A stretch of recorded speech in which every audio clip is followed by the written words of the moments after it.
Oh, you go back again. There we are. Right.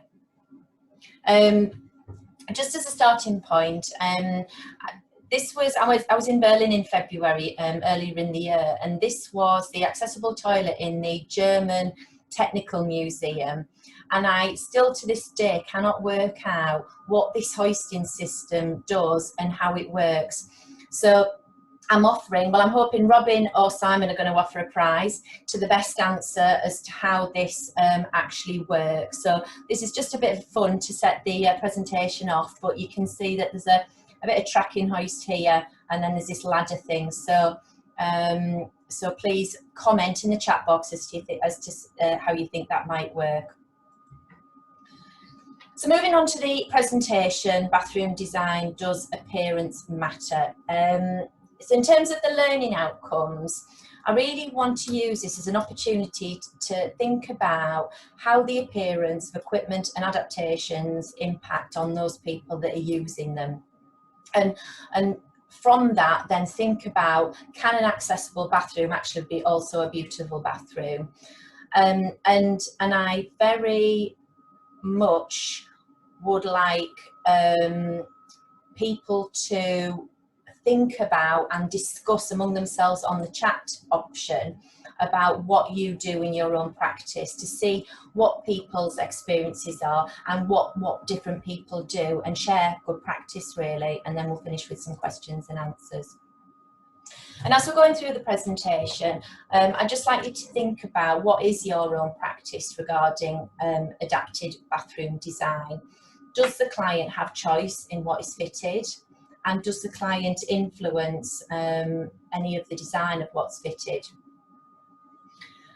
So just to start with, just reflect personally about, what does the meaning of home mean to you? What does your home actually mean to you?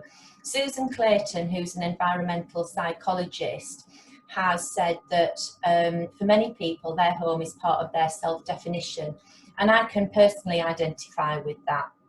I always say to people, the two reasons that I go to work, apart from putting food on the table, paying the bills and looking after my kids, are one, for us to go on family holidays, and two, to make my home into a lovely home.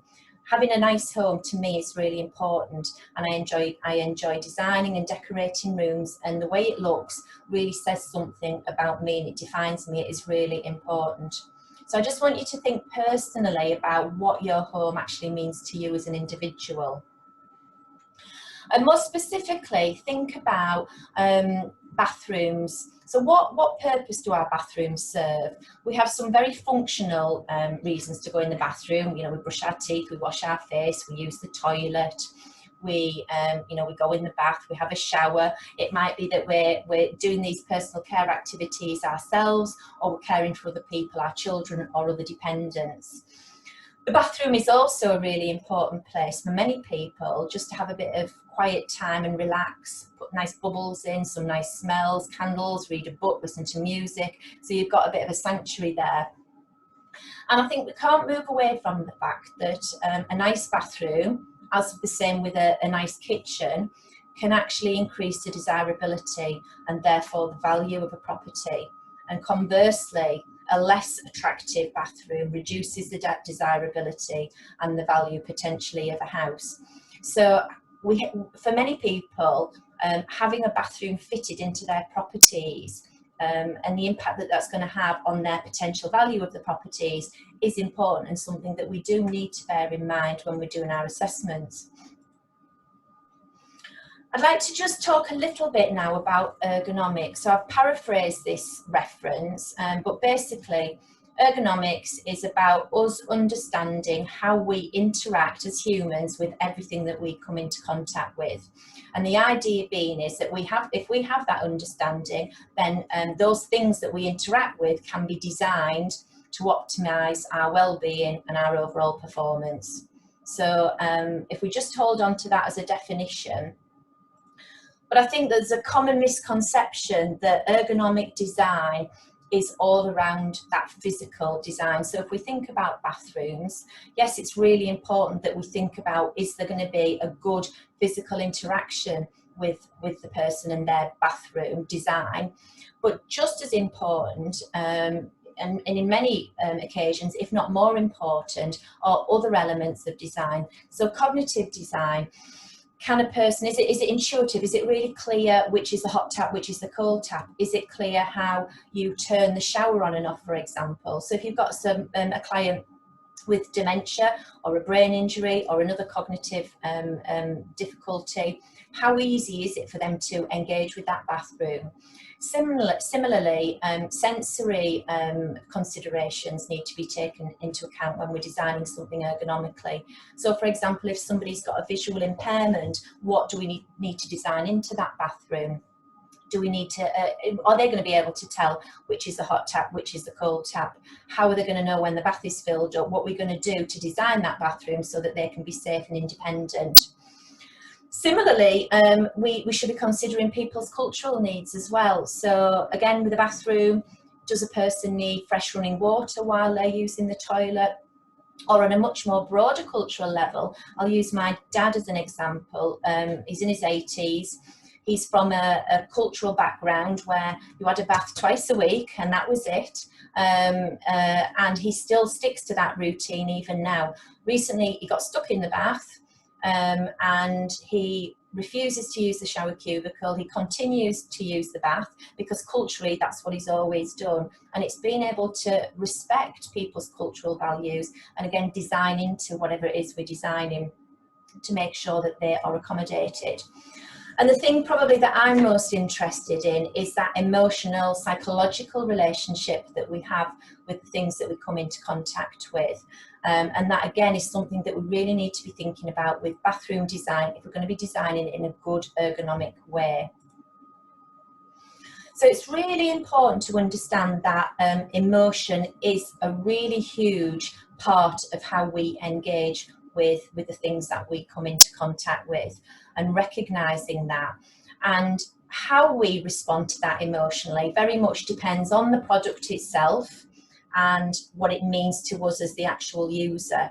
So for many people with bathroom design, it might be that they don't really have an emotional response. They're quite happy with any bathroom design, as long as they can get in and out of the bath, or as long as they can bath shower independently, they're happy. But for many people, and me included, I would need to be really happy with how that bathroom looked for me to have a positive emotional response. And that would be something that for me as a user would be really, really important. Donald Norman, he's a cognitive psychologist and engineer, and he's done quite a lot of research around how we engage with our products. And he and his colleagues developed this model of emotional response. And what they identified was that when we engage with a given product or a given thing, we respond to those products on 3 levels. So on one level, it's that visceral, that very automatic kind of response. It's like your initial impression, your gut reaction to it. Do I like it? Do I hate it? What do I think about it? And think about this when you're buying something that's really important to you. I always use the examples of cars, handbags, shoes, those sorts of things that people look at and think, yeah, that's brilliant, I love it, or God, no, I absolutely hate it. The next level that that Norman recommends, suggests that we have is this behavioural level, and that's where we start thinking, well, does this thing do what we need it to do? Does it function in the way that we need it to? Is it usable? So in terms of bathroom design, you know, am I able to get in and out of the bath? Am I able to shower independently? Can I wash my face independently? Can I brush my teeth? And then the final level that they identified was this reflective level, and this is much more subtle, much more personal to the individual, and it's about what that product, what that thing, what that environment says about you as an individual. So so think about a car that you might buy. You know, you might not be bothered, but you might be bothered about what that says about you, what image it projects about you. But similarly with how we design our houses, how we design bathrooms, for example, is really important about how we respond to that on that very personal level. And what Norman suggests is that to have the best success, designers need to consider all of these three levels when designing a particular product. So if we draw this back then to and apply this principle to bathroom design, these pictures are 4 bathrooms of clients of mine. 2 of them I was involved in the design of, 2 of them I wasn't. And if we go through these different levels and just imagine that if this was your house and you'd had this bathroom fitted in your house, what would your emotional response be to each of these pictures? What is your gut reaction to each of them? You know, do you like them? Do you think that they're attractive? Do you think that they're okay? Do you think they're ugly? Do you think not my style? What's your gut reaction? Then the next thing we'd be looking at is the behavioural level, or the usable. Well, I think we'd all agree all of them are usable. They're all wet rooms, they're all accessible. So they all do what they say on the tin in a functional capacity. And then on that reflective level, if that was your bathroom in your house, would you be happy with it? What would that say about you? Would it not bother you? Would it bother you? What would you feel if friends came and wanted to use your bathroom? Would you be happy about it? Would you not be bothered? Or would you just think, I just don't want them in that bathroom? So just think personally about how you might respond to those different bathrooms using that kind of theory. Norman kind of pointed out that products and the things that we engage with are much more than just their functional thing that they do. So they're much more than just that sum of the functions that they perform. So in terms of bathrooms are much more than that just functional need of going in and washing your teeth, brushing your teeth, washing your face and having a shower. What he says is the real value of products are about fulfilling people's emotional needs. And for many, people's needs are about being able to establish their own self-image and their place in the world. And I think that's becoming more and more apparent with the growth in social media, where it's much easier now to see how other people live their lives. And it kind of highlights where there are disparities, whether you like them or not. And these are 2 pictures of hotel accessible bathrooms that I just found online. And I think that for me, obviously I can't speak as a disabled person, but just from a bathroom point of view, if I was going away for a weekend, I know I would enjoy that weekend much more with the bathroom on the right than the bathroom on the left, because I would just not like a hotel room that's got I perceive an ugly bathroom in it. And so it's just highlighting that response.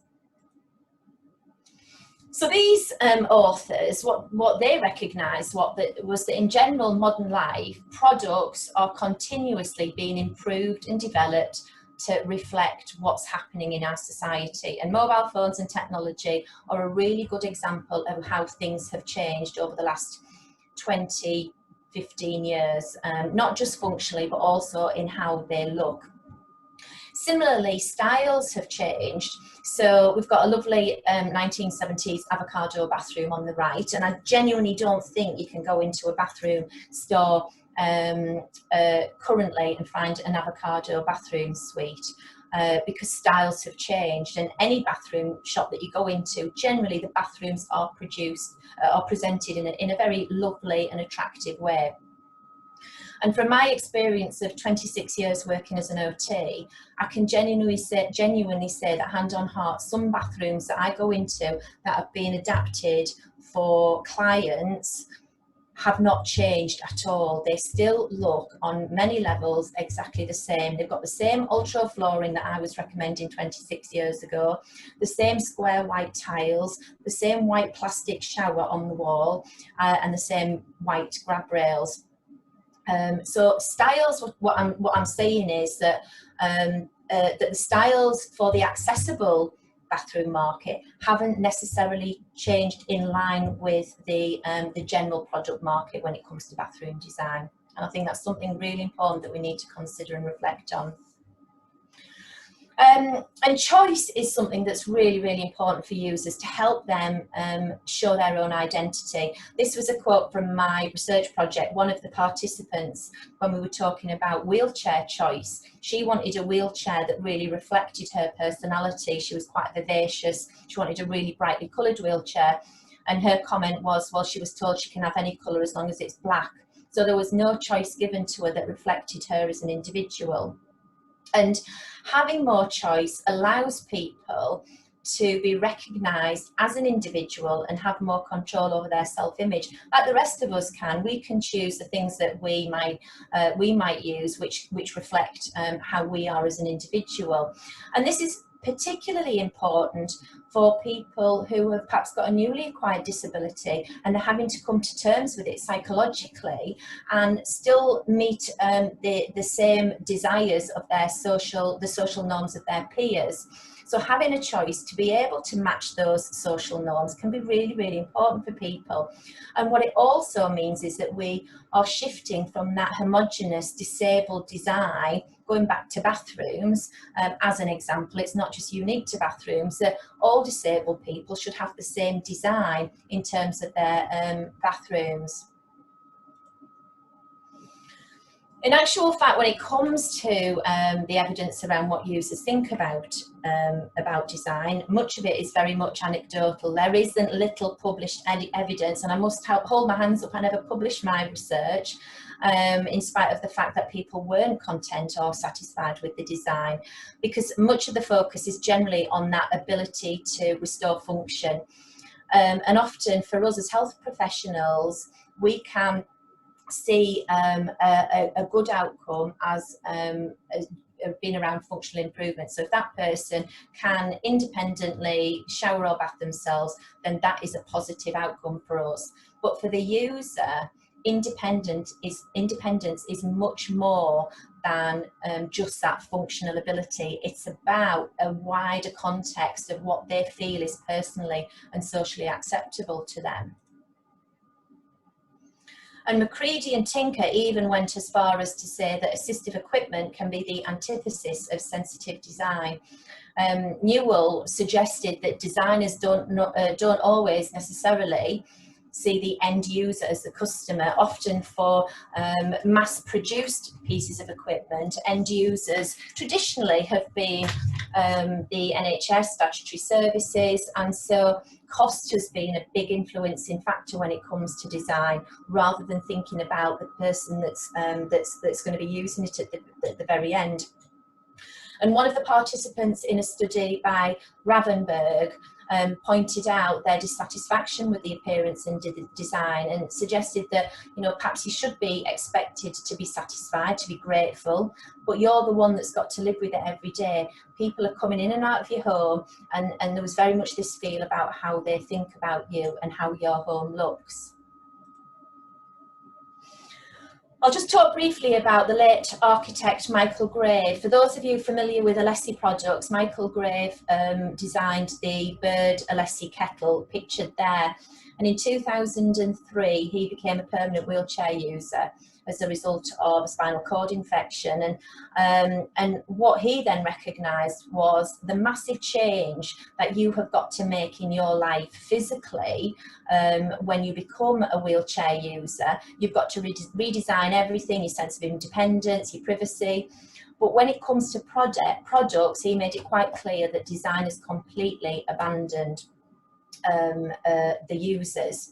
And he then went on to look at making hospital rooms and designing things specifically around disability less about, well, equally important about the function, but more about their appearance as well. And that's his Alessi styled grab rail that he designed.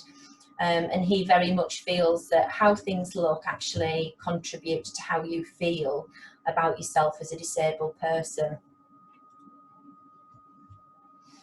And just pulling towards the end, I just want you to think about, certainly for the therapists out there, our clinical reasoning and what we do, what we consider when we make decisions with our clients about the best solution to their problems. So our clinical reasoning is very, very subtle. We often don't know why we make the decisions we make because they're so intuitive. And it's when you have a student and the student's asking you, well, why did you do that when you did it differently with somebody else? That's when you start getting the cogs working and thinking, well, why did I make that decision? So Mattingly and Fleming highlight kind of different elements of our decision making. And first, procedural reasoning. often when we make our decisions, we know that the client has got this problem, therefore we know that the best solution from experience is going to be whatever. So a client might have a spinal cord injury, and we think then about a wet room, for example, because we know that's going to be the best solution for them. So it's very clear there's a process to it because of our experience and knowledge. Many of us have to work within a framework of finances, of criteria and budgets, and so we have to consider that. We have to be quite pragmatic about our decision making and our recommendations. So that can form a big part of what we recommend.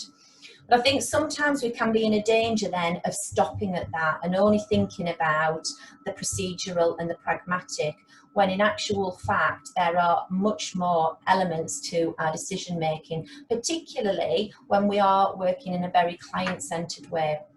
So our interactive reasoning is really listening to the client and understanding what they're thinking about themselves. How has their disability impacted on them? How are they feeling about the adaptations that we're talking about?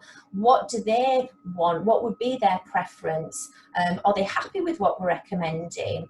Narrative reasoning is about listening to that person and thinking about their background, their story, and really getting a much broader picture about where they've come from before the point when we meet them, when they've had that disability. And thinking about, well, does that influence our decision making? Does that influence about what we're going to recommend for that person? And also conditional reasoning, looking at them within their own unique set of circumstances. Do they have a family? Do they have children that they need to be supporting with bathing? So would it be sensible then to take the bath out completely? You know, what is it about their individual circumstances? So it's thinking much more beyond just that kind of initial, this is what we do for this person because they've got this problem and we can only do it within this budget, and challenging some of those perceptions and really listening to the client and advocating for the client. So we've just got a final few slides just with some pictures, and I just want you to reflect individually again on the questions that I asked you at the beginning. What are your local practices regarding bathroom design, and does the client have a choice in what is fitted, and can they influence design? So do they have a choice in the fixtures and fittings? For example, grab rails, do they get a choice in any colour, or is it you can have any colour as long as it's white? Does it fit with the style that they're after? I've fitted recently some, not personally, but I've recommended fitting some beautiful chrome grab rails that double up as soap dishes, as double up as slider bars for the shower, and double up as towel rails, so that they've got quite an inclusive design that look attractive. But even if it was just the choice of the grab rail, are people getting that option? Things like drop-down shower seats, are they getting the choice of the colour to match their bathrooms? I mean, I've put the carer screens in the top left-hand corner because that's a chrome one, sorry, a silvery coloured one, which I feel is slightly more improvement on the white ones. But sometimes you can't get away with, you can't get away with what is on the market. There isn't always that much of an option, but to give people a choice is really important. Similarly with equipment, and I do think personally that equipment design has moved on. We're always going to have a level of a clinical look, but some of the equipment is much more attractive than it ever used to be. So are they getting a choice? Is the client getting a choice in what equipment they're using? Recently, I had a client who needed a shower chair. I personally thought the freeway, I thought that was okay. It would fit in with his bathroom. I thought he would like it. And he absolutely, no, he said it's far too clinical. And he ended up going for the RAS. He preferred the look of the RAS. So again, I suppose it's really important that we don't impose what we feel is the nicest thing for that person, and give people that choice, because we know that they're going to be much more likely to engage with what they're using if they're happy with how that looks. And finally, walls and floors. and this is probably the thing that is the most important to me, to try and remove that clinical look around a bathroom and an accessible bathroom. So how much choice does the client have around the wall tiles? Do they get a choice in colour? Do they get a choice in size? Do they get a choice in the shape? Do they get a choice in the grout colour? My bathroom's got metro tiles with grey grout in it. Are we giving people the option of that? Do they get the option of the flooring? I know that we tend to use ultra flooring because of its anti-slip nature. Do they get a choice of colour? Are there other floor coverings that would offer that same benefit? Or if somebody isn't doing their own transfers, could we look at an alternative flooring? So how much of the client, how much of an input does the client have on those elements of bathroom design as well? So I just want you to, I'd be really keen to hear what people's practices are around that, to see what's happening in different areas. So just before we move on to Robin, we've got the final pictures of my toilet in Berlin and the hoist. So if anyone has got any final thoughts or ideas as to what the purpose of that is, how you use it and who would use it, then answers on a postcard. I'd be really interested. Okay, so thank you very much.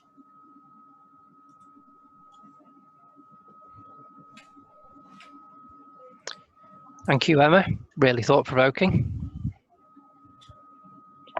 Good morning, everyone. As Stephen introduced, I'm Robin. I'm marketing manager for Closomat. I've been here 15 years. Drop in the ocean, really, considering we've been around 60 years. Hopefully, I'll be able to control the slides.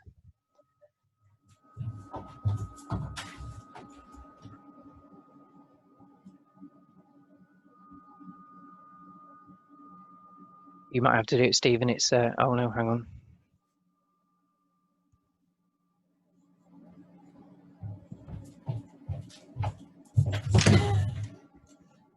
Is it not working again? There you go. No. Am I still on it, Robin? I don't know. No. My cursor's gone huge. Right, hang on. Let me abort control for you, Robin, and see. Hopefully this will work.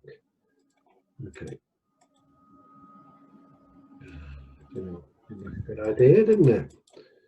Now I'm going to have to do the same for you, I think. Share. Okay. Go back in again.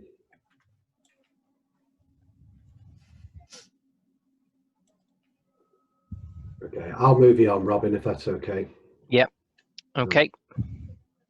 So I just wanted to give everyone a brief overview as to Closomat.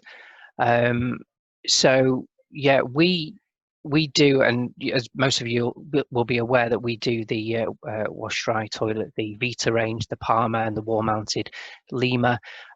What you may not all be aware of is that we do a lot of other things as well. So we install many changing places toilets within commercial and educational surroundings around the UK every year, and that includes things that can be installed in the commercial environment, but also in the domestic environment, such as wall-mounted shower seats, wall-mounted changing benches, mobile changing benches, high-trustable wash-hand basins, drop-down rails, body dryers, and also hoists, which will be covered by Simon shortly. All these things that we partner with Presslett and with Hillrom and the Lico range are all done so for their quality, but also their aesthetic value as well, which is what today we're talking about. So in essence, we're much more than just a toilet. So briefly, the PALMA VITA shower toilet, and this also caters for the Lima VITA as well. It's the #1 shower toilet in the UK. An incredible wash dry performance, very pertinent spray that will do the job. It's very versatile as toilets go, in that it can be adapted and customized really to your client's requirements, whether that be arms that attach to the unit, which is very good point, basically on the basis that not all walls can hold arms, as we know, when we're building new build or adapting an area. So things that can attach to the toilet themselves for safety reasons. It's very, very easy to use. With one press of either the elbow levers as pictured there, or with an additional hand control or foot control, whichever one that you choose, again going back to the adaptability, it will flush, it will wash, and it will dry in that one simple operation. It has a safe working load of 30 stone as standard, but with the addition of a Big John seat, which probably a lot of you will know about, it can take it up to 57 stone. And we have PALMA Life as well. So PALMA Life is a package which basically is the toilet plus a 10-year service package with warranty in there as well. So we have a number of product specialists for all the way across the UK, and they're employed by us. And we would like to partner with you guys as and when you need us to go out there on your behalf or with you, and whether that's a remote assessment or whether that's an on-site assessment, and that judgment call can be made. But we want to take responsibility for that process, and we will do product demonstrations and specifications, but we'll also do the CDM, or construction design management, of the installation, so that you can be fully confident that that install that we do is going to help and be in line with the legislation. We also operate a no quibble guarantee, which we'll come to in a little few seconds.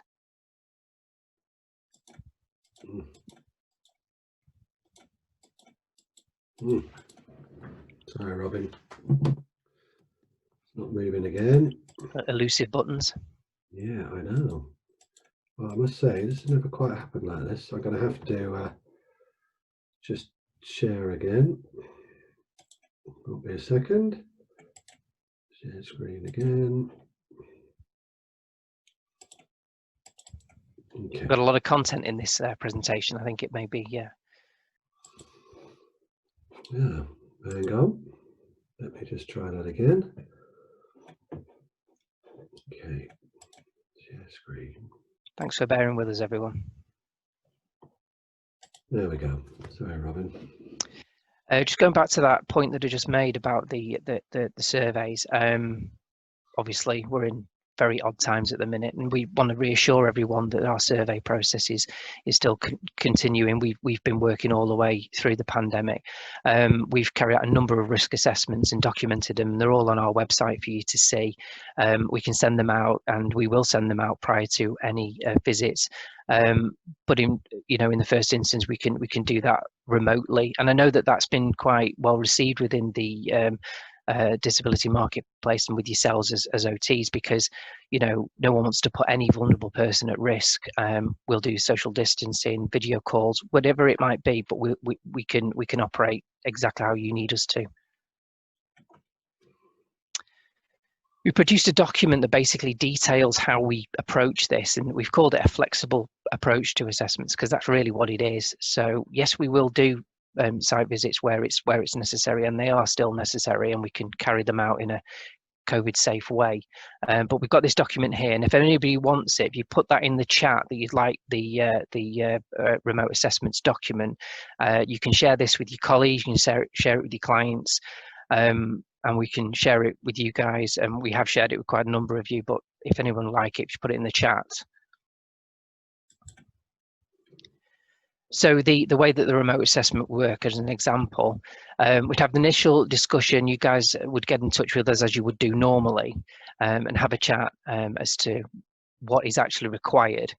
We do a pre-assessment phone call, and also an online questionnaire. We want to get this really boxed off so that it's as safe and as responsible as possible. As a responsible supplier. We then carry out the assessment call, and that can be done either on Teams or Zoom or even WhatsApp. It's really successful WhatsApp as well. So we can do screenshots and take all the relevant photographs and include them within our CDM file. Again, going back to your confidence, and then we produce the quotation.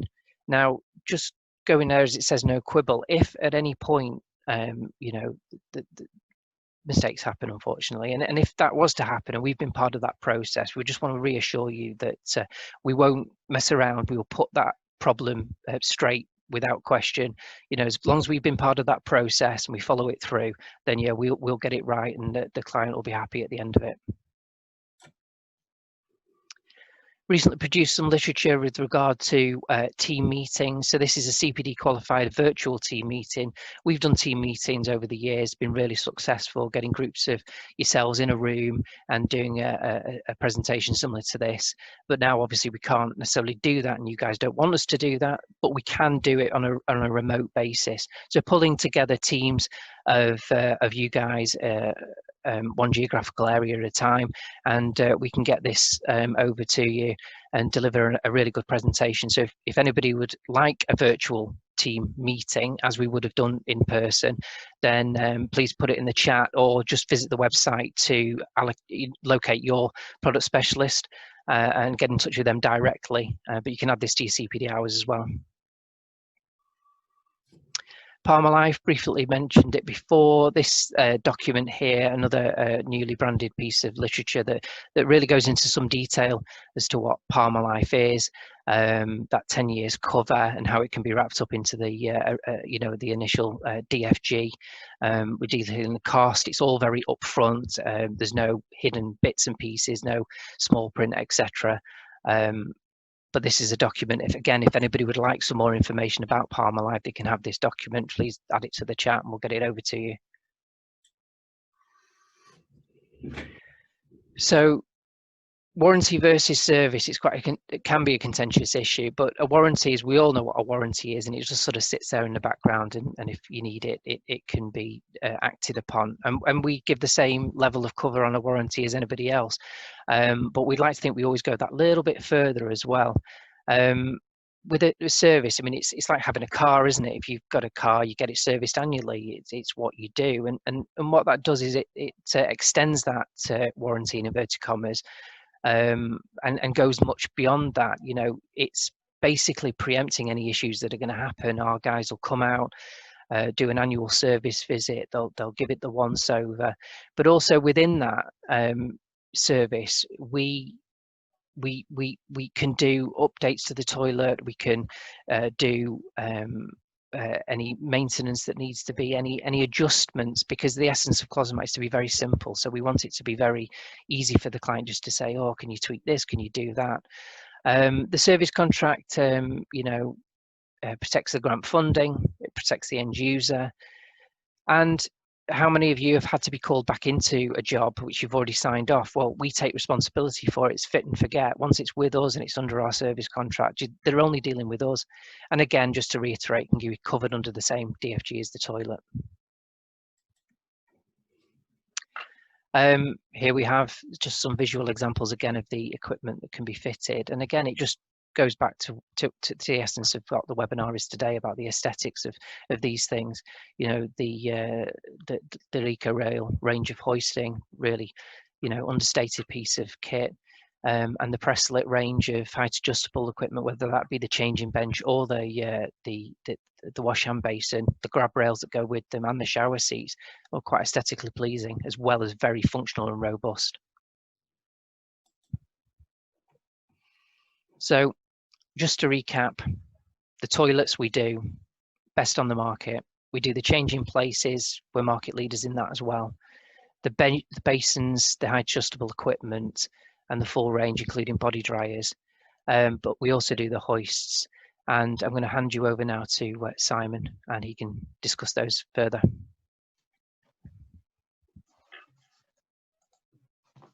Lovely, thanks, Robin. So hello everybody. So I'm Simon Smith. I'm a clinical advisor with Hillrom. My background is an occupational therapist and then also a moving and handling advisor prior to joining Hillrom. For those who aren't quite familiar with the relationship around LICO and Hillrom and the different names, Hillrom is a global medical devices company which manufactures and supplies a whole range of different medical devices, from hospital beds, pressure area care, vital signs monitors, operating theatre equipment, and also within that hoists. So LICO was an independent company which joined Hillrom around 11 years ago now. So that's just to explain if you've heard the name LICO but you haven't heard the name Hillrom before. Now, unfortunately, Stephen, I've also lost the arrows to move the slides on. Okay, let me see if I can go at the top then. Be a second.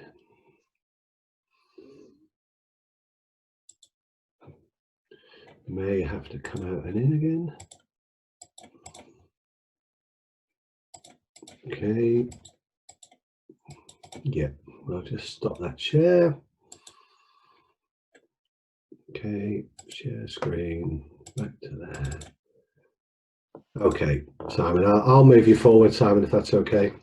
Okay, yep, that's fine. So if we start off just thinking about why we may be wanting to use an overhead ceiling track hoist rather than a mobile hoist, if we're taking a client-centered approach and thinking about our clients' needs, as Emma was talking about, we know one of the advantages with an overhead hoist is the client doesn't have more equipment to store. I'm sure we've all been into people's houses where their house almost looks like a mini equipment store, the amount of stuff which they have around. So it can be one piece of equipment to get out the way. Emma was also talking about different flooring types and what choices there might be there. I think if we're using mobile equipment on wheels, we always tend to recommend hard flooring because it's easier to move. We might be recommending people to remove rugs, mats, things like that. So again, it might be that we're trying to limit the way the person can actually design and accessorize their own home. Whereas if we've got ceiling hoists, then actually the hoist itself isn't interacting with the floor surface. So there might be some benefits that side as well. We'll look at different room-to-room options and the versatility that we've got with the overhead hoist systems for moving people from one room to the other. And overhead hoists can be more dignified for a person. Certainly could provide more independence. If you've got somebody who can self-transfer, they might be able to use an overhead hoist by themselves, or certainly with a smaller care package, because it's not unusual for one person to assist with using a overhead hoist, whereas it's often a case that we need to recommend a double up care package if it's a mobile hoist that's being used. So if we can look at the next slide, please, Stephen. So if we're thinking about this single carer and how that fits in finances, if we're looking at a person who has 3 calls a day, if they can be single carer calls rather than double up calls, then basically the cost saving that will give on the care package will pay for an overhead hoist within 2 months. So I know there have been some comments about, you know, the costs of equipment and so on, but actually if we're looking at it in the round, we can see that actually equipment is not that expensive when we compare it against costs, against care packages. And also that gives flexibility. If you've got a single carer care package, people probably get a lot more choice as to when that care package occurs, rather than trying to coordinate double up care packages and so on. Okay, next slide, please. So just to quickly refresh on overhead hoist designs, probably one which you've seen a lot is a straight rail design, very simple design, motor moves left to right, ideal for lifting the person from one place to one other place. Basically, if we look at the diagram on the right, we can see the area covered is the grey area. So can be good for one to another, but doesn't give too much flexibility. If we look at the next design, please. Then if we look at a traverse H system, we can see as well as the left to right movement, we have the forward and backward movement of the sliding rail. So we're getting full room coverage.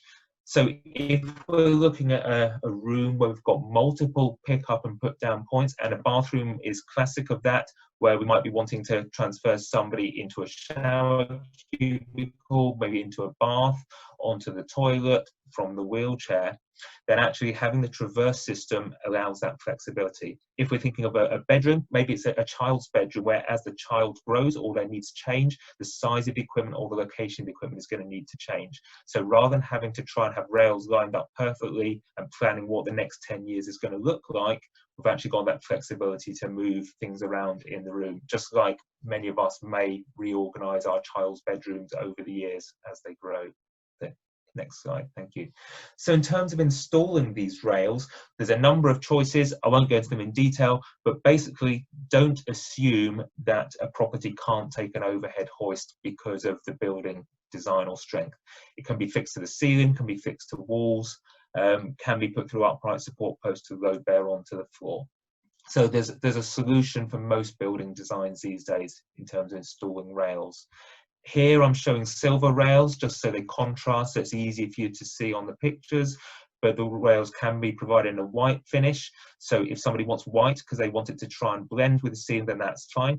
If they want silver because they want it to contrast or fit in conjunction again with chrome grab rails and the other kinds of things we're talking about, then it can be done as a contrast as well. Next slide, thank you. So when we're designing, we need to think about the overall lifting situation, and one of the key elements we need to think about is actually the lifting height that we need. Again, taking a client-centered approach, I'd always start with thinking about the person and what is the type of sling and the height of sling which they're in now. But also, if it's a child where they're going to grow, we need to think about what size sling are they going to be in the future? Where are they going to be in 5 years, 10 years time? You don't want to be taking the hoist down and changing it every few years as they grow. So we're thinking about the height of the sling. We're thinking about the functional lift height we need so that we can lift the person onto the highest surface, and that gives us our overall lifting height. On our next slide, we can actually support you through Closomat in terms of looking at that overall design and checking out where we are. So if we've got a particularly low ceiling height in a room, then we can actually look at what can we achieve in terms of lifting height, make sure we're confident it's all going to fit together. So as I say, through Closomat, our design office can work, whether it's with your architects, with your room designers, so that you have the confidence that when you're specifying equipment and the design is being done, you know it's going to work, rather than you have different people or different equipment installed, and then you find that when it's all together, suddenly it doesn't work quite as you'd envisage. So it's about that peace of mind from getting the design right at the beginning. If we've got an environment where we've got very low ceilings, one way of getting around that with a traverse system is actually to raise the sliding rail up between the fixed rails. Whereas traditionally you'd have one rail below the other to slide along, but then you're losing lift height. So by raising it up, you're getting the functionality of the traverse system, but you're fitting in the regular ceiling height. So we're getting over that issue. Conversely, we might have situations where we have obstacles on the ceilings. It might be sprinkler systems in some commercial buildings you're coming across. It might be about light fittings.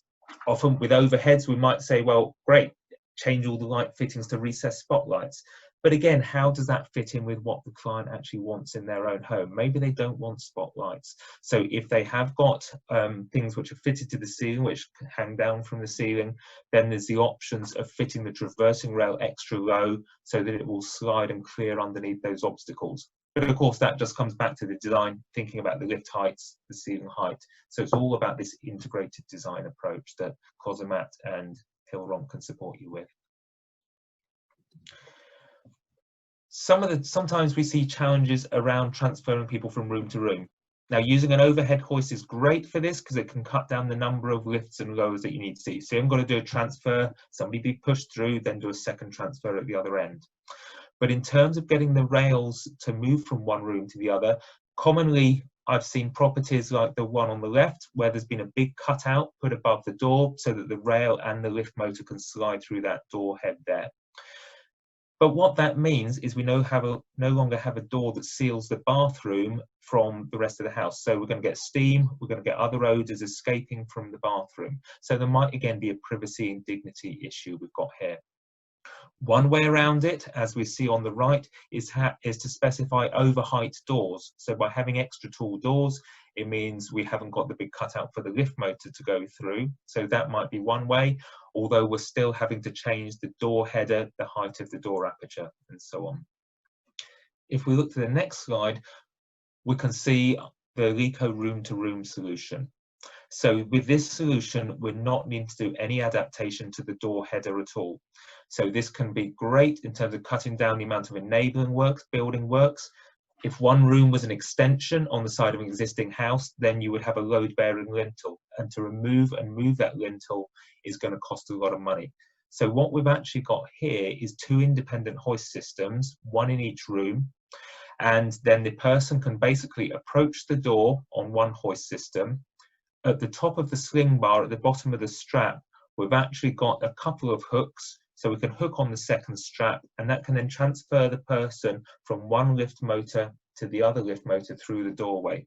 So it means there's a lot less structural changes to the property, less disruption in terms of the installation, but also still a very safe and smooth transfer. So giving that function without changing the aesthetics of the house so much. So we talked a lot about the different rail designs to try and blend in with the property, trying to reduce the amount of adaptations to the property. Obviously, we need to just finally touch on about lift motors. So suffice to say, we do a range of different lift motors with different safe working load capacities to them. But on all of them, the lift motor casing is the same. So we're looking at a sleek design, not a big white plastic box hanging down from the ceiling. So we're trying to, again, keep the aesthetics to look reasonably modern with this, without being, yeah, as I say, looking too chunky and so on, but with the high safe working loads. And then finally, on the next slide, if we are thinking about plus size users, as well as thinking about a motor which is going to lift enough weight, we also need to think about a motor which is going to actually work for the individual.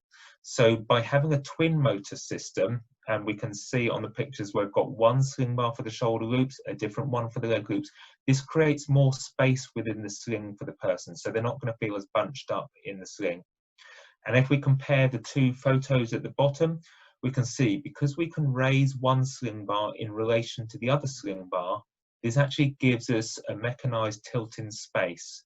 So in terms of then trying to position the person more upright, to sit onto the toilet, for example, whereas they might have been reclined in a recliner chair before, rather than carers having to do a lot of pushing and pulling, we can actually get the equipment to assist with that repositioning, which makes it more gentle and smooth and dignified for the user at the end of it. So hopefully that was just a helpful quick run through of some of the different possibilities there are with the hoist solutions. But say, Hill, we're working in partnership with Closomat, so Closomat would be your first point of contact in regard to accessing any of the Lico hoist solutions.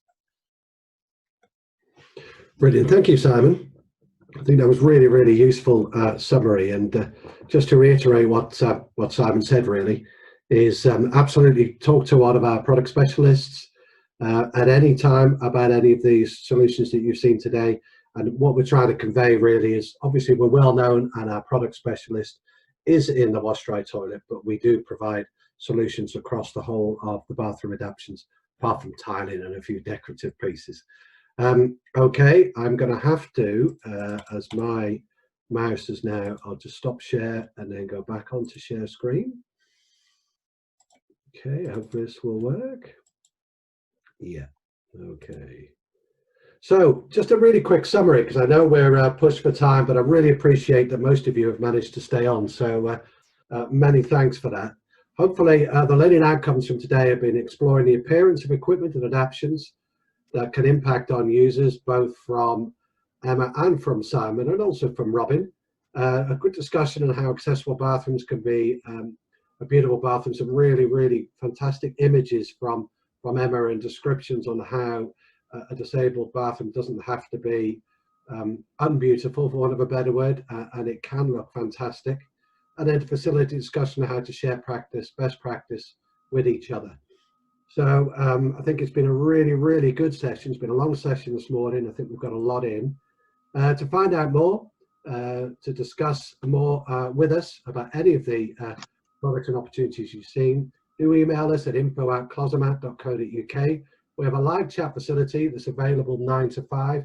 Just go onto the website or click on this link. We'll send you all this information directly on an email. So everybody that attended today will get this, as well as the CPD certificate.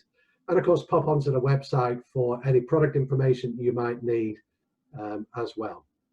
So finally, I know we've sort of run out of time. Are there any questions that are out there? I know the team have been frantically typing away to answer your questions either in the Q&A or chat. Let me just open this out to everyone. I don't know, Emma or Adam, whether there's anything in particular that you've picked up on, or Jeff. Yeah, I would. Sorry, Jeff.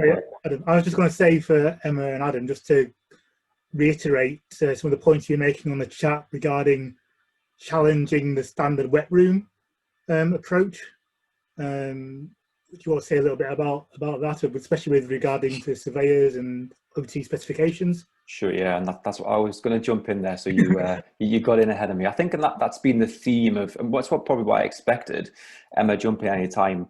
It's the theme of the majority of the questions has been about cost and what control they have over. And I've made a few points that we've been going. I think it's really important that we, as OTs, we challenge things where we feel like at the minute we don't have control. If we don't challenge those elements of control, if surveyors, if we're saying we're recommending a wet room, and then that's just literally what we're saying, and it's handed over to a surveyor, then they are going to run with what they perceive as the most cost effective. The other thing I'd like to say is we're using the term cost effective quite a lot for what surveyors and other people will choose. By that, do we mean they'll pick the cheapest, or they'll pick what is the most cost effective? Those are two very different things. And cost effective includes the impact on long-term health and well-being. So when we're talking about recommendations, I understand as a clinician myself that there are challenges in terms of accessing these funds. But firstly, within equipment in particular, I think it's a bit of a fallacy that things that look nice cost more now. The market is far wider than that, and you can get things that look lovely that any of us would have in our bathrooms that don't cost more money. There are a lot of people who said they use top-ups for clients who want something extra, and that's obviously an option. We need to make sure that we're giving clients choice to be able to do that if they have the means. As Emma alluded to a lot in the presentation, we need to understand the research around the psychological and the cognitive impacts on adaptations and design. And when we talk about cost effectiveness, then once somebody gets over that period of, yes, this is amazing because it's meeting my immediate functional needs, then what about the long-term impact of feeding into that sick role, feeding into that disabled role? Are we considering those things when we're making our initial recommendations? And the last thing is that Francis Haywood in the Money Well Spent document said that adaptations are not done in conjunction with the client are a whole waste of money. There is evidence out there that supports our clinical reasoning for making specific recommendations. And let's remember that as OTs, we don't make recommendations based on cost. It is not our job to determine what a local authority can or cannot afford. We make specific recommendations based on what our clients' individual and long-term needs are. I think as long as we're not challenging that will never change. So that's probably my general feedback, Jeff, about the comments and answers that I've given through the webinar. Emma, would you say anything different to that? Yeah, no, I completely agree, Adam. And I think this picture that you put up here, the Closomat picture, actually is really useful, because I think that I'm not saying everyone should have this fabulous, all singing, all dancing bathroom, but it's having some choice and having something that reflects them as an individual. And I think there's a bit of a common myth that tiles, for example, that aren't the square white ones are more expensive. You can find and source really quite cheap tiles. And looking at this herringbone pattern with a slightly different darker grout, you know, if you're giving the client the option of just designing it slightly different with some cheap white tiles, that gives a different look to the bathroom. And perhaps even if in services you've got an option of 4 or 5 looks that you're giving people, so that everyone's happy with, the surveyor's happy with, but they've got a choice of different colours, of different grouts, of the different flooring. And I don't know if people give choices of the different ultra flooring, for example, that then matches. So I think we've got to be careful, as you suggested, Adam, that we don't just accept the fact that this is how it's always been done, and we should be challenging it, because we're there to advocate for our clients, because we know the evidence base behind that. Exactly. If we don't do that, then I suppose the bigger question is, how are we practicing occupational therapy? How is it client-centered and holistic? Yeah. And my answer is it's not. So we need to be challenging that to ensure that we're practicing what we're there to do. That's not being flippant about it, saying it's easy. I'm, as a therapist myself, I know how hard it is on a daily basis, but we should not be accepting it. Great, thanks, Adam and Emma. Are there any, as I can't see the Q&A, are there any others that either Closomat or even Hillrom sort of cover? Is there anything on there? Or, because I know, as I said, you guys have been frantically typing away at answers as we're going along. I am aware that we're pushed for time, but it's great to see the majority of people are still online. So if there was any other outstanding questions, then if not, then I'm quite happy to close the webinar down. I think they were predominantly based on how do we do that within our cost limitations, Stephen. So the others, I think, have been answered as we've been going, hopefully. One question that wasn't answered that I mind, I think it was in the chat box, was about what alternative to ultra flooring do we use? And if I can just answer that, because I think that where ultra flooring absolutely has a place, definitely, for certain clients, but then I've got other clients who, based on their individual needs, anti-slip tiles, and I'm not saying that necessarily will be provided by local authorities, but anti-slip tiles, if I feel, having done a risk assessment, that they would be safe using that, or the carers would be safe on anti-slip tiles, then that would be an alternative. But ultra still does have its place. In fact, I've got the colour chart here, so if we do need to use it, we're giving the clients a choice of colour as well. So yeah, I suppose the alternative for me would be looking at some form of tile on the floor, or similar, that I would feel would be safe for the individual. Brilliant, thanks, Emma. Okay, well, thanks everyone. I think, as I said before, it's been a really, really good session. Crammed a lot of content in today. As I mentioned before, I'll send out to everybody that attended both the certificate but also the presentation, so you can share it with your colleagues, maybe in your own team meetings, virtually or face to face. And it just good for me to say thanks to everyone today, in particular to Robin, Simon, and Emma for some really, really good, insightful presentations, but also to Adam and Jeff for manning the live chat and the Q&A. And I look forward to seeing everybody again in the next month or so as we continue to do these webinars. But as I said, do contact us for anything that you've taken interest today, and most of all, stay safe. Thank you. Thanks, everyone. Thanks, Stephen. Thanks. Thank you. Bye.